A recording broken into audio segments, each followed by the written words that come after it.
Now, one thing I am a victim of every now and then is old tank syndrome. And old tank syndrome is where you have a tank set up for a long period of time, usually years, and the tank has generally not had the maintenance that it requires, and over a period of time you build up anoxic zones through the back of the aquarium, which is dead spots through the back of the reef there, for example, if it hasn't been touched for a long time. And then you form anoxic bacteria. These anoxic bacteria discharge hydrogen sulfide, and hydrogen sulfide is a poisonous gas.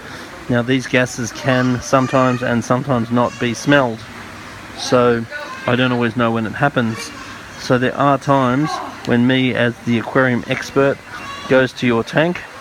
I give you a service, I clean up your tank, I effectively disturb the back of the reef, but because I do not know the history of your tank, I do not know how long it's been since you've disturbed the back of the rock, then occasionally hydrogen sulfide will release out of the rock.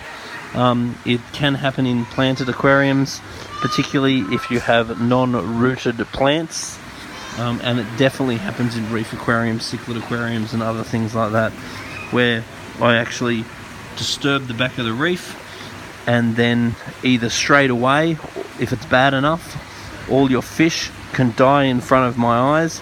Makes me look like a real dickhead, but it is basically just a result of not being serviced correctly enough or long enough or regularly enough or whatever. So it is something that's very upsetting, because I don't look like looking like a dick. I don't like killing your fish, and you don't like your fish dying. So it's a really messy, really ugly situation. Now, what can we do about it? Well, the first thing we can do about it is you can just make sure that your aquarium is serviced properly and regularly. The other thing you can do about it is, a month before the aquarium is serviced, if you just add some of this stuff, which is aquarium detox.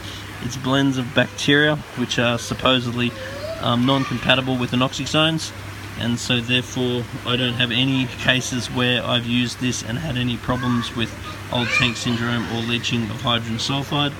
Other things that you can do as well is adding medias such as polyfilter into your filter before and after the event, and the polyfilter should help to remove hydrogen sulfide if it's actually released.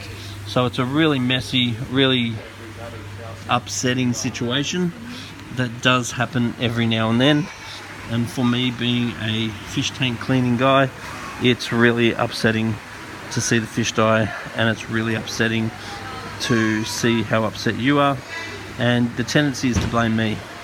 So it makes me look like a dick, but it is just something that is avoidable if the tank is serviced regularly.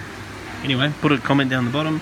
Let us know if you've had any experiences with old tank syndrome, and yeah, it sure is a shame.